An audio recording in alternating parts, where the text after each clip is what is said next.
The year 2028 dawned with an already frosty relationship between India and Pakistan. Decades of mistrust, unresolved territorial disputes, and the ever-present shadow of cross-border militancy had kept tensions simmering just below boiling point. Diplomatic channels were strained, and military preparedness on both sides of the line of control remained at a heightened state. Small skirmishes were common, almost routine, yet they always carried the risk of escalating into something far more dangerous.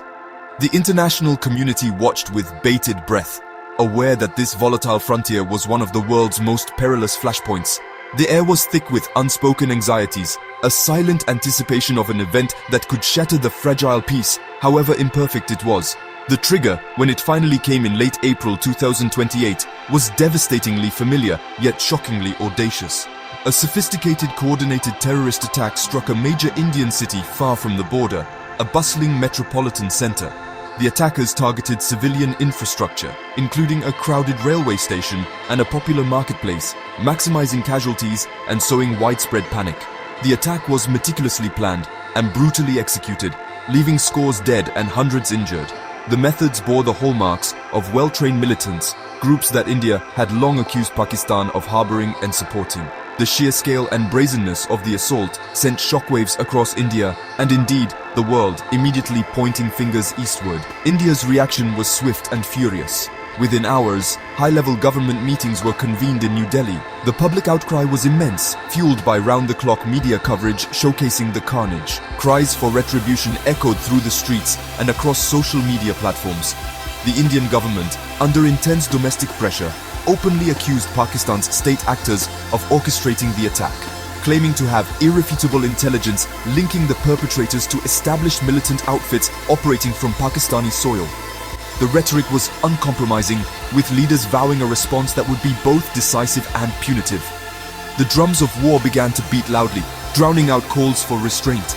Pakistan, in turn, vehemently denied any involvement in the horrific attack. Islamabad condemned the violence but rejected India's accusations as baseless and provocative, part of a familiar pattern of blame. Pakistani officials suggested the attack could be the work of domestic elements within India or a so-called false flag operation designed to tarnish Pakistan's image and justify Indian aggression. They placed their own military on high alert, mirroring India's mobilization. The war of words escalated rapidly, with diplomatic ties severed and ambassadors recalled. The subcontinent stood on the precipice of its first major conflict in decades, a direct confrontation between two nuclear-armed neighbors. In the early hours of a cool May morning, India launched Operation Linebreaker. This was the first phase of its retaliatory response.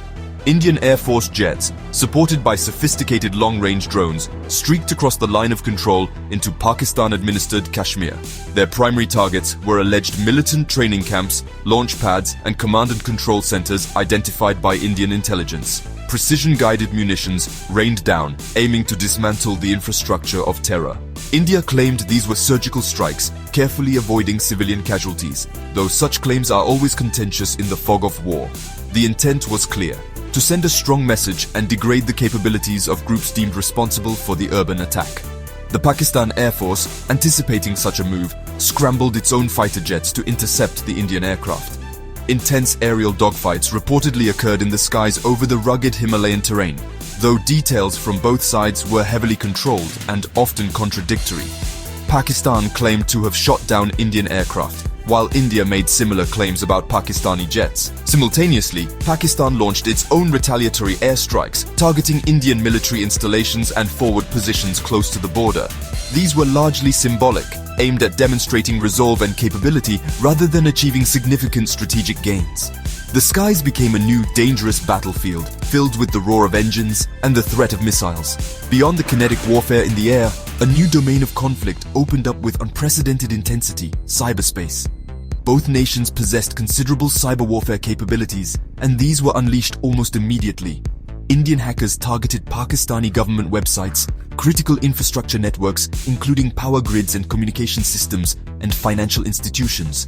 The aim was to disrupt, disorient, and create chaos.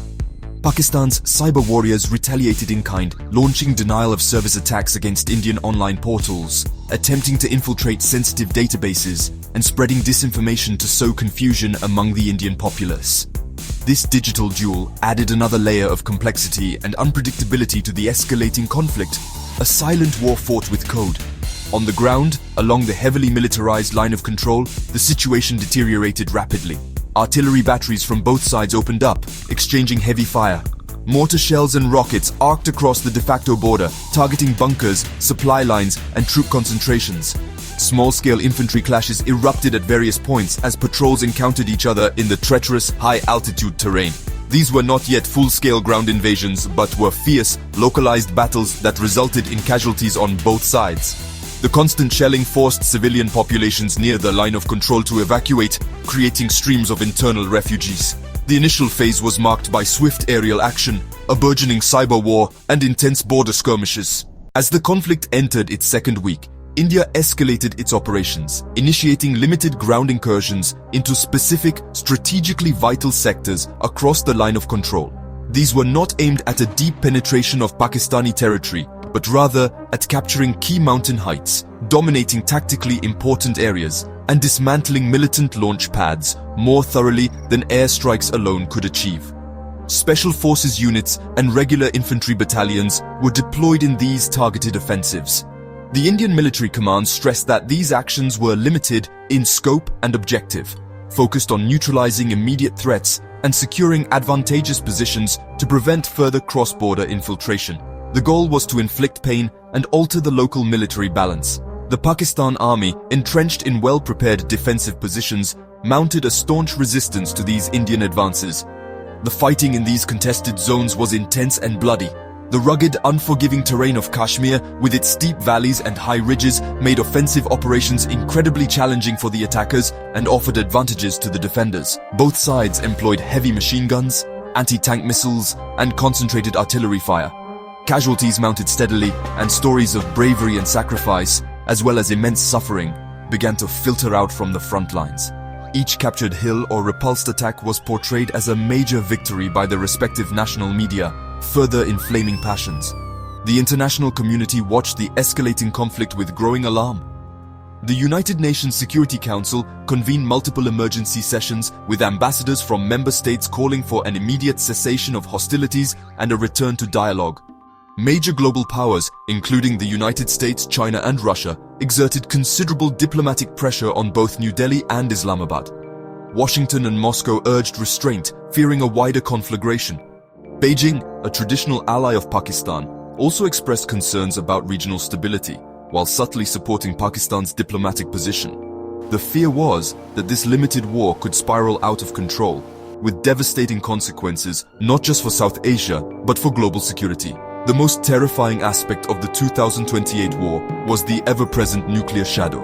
Both India and Pakistan are declared nuclear weapon states, and their doctrines allow for the potential use of these weapons under certain circumstances.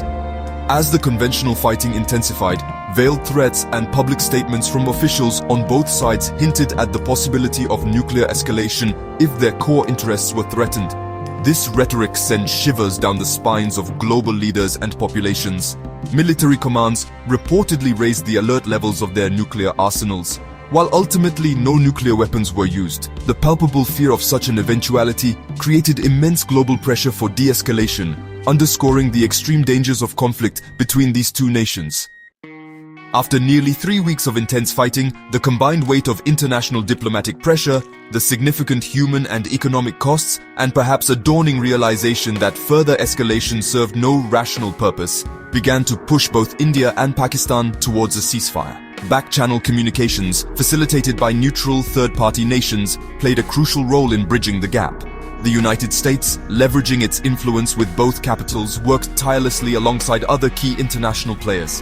The sheer attrition on the front lines, with mounting casualties, and the immense strain on resources also contributed to a willingness to halt the bloodshed, at least temporarily, before an irreversible line was crossed. A fragile ceasefire was finally agreed upon in late May 2028. Under the terms of the agreement, both armies were to cease all offensive operations and begin a phased pullback from any newly captured territories or positions across the line of control. International observers were to be granted limited access to monitor the disengagement process. While the guns fell silent, the atmosphere remained thick with suspicion and animosity. Trust, already a scarce commodity, had been completely shattered by the conflict. The ceasefire was not a peace treaty, it was merely a pause in active hostilities, a precarious halt to the fighting that left all underlying issues dangerously unresolved. The aftermath of the 2028 war was grim.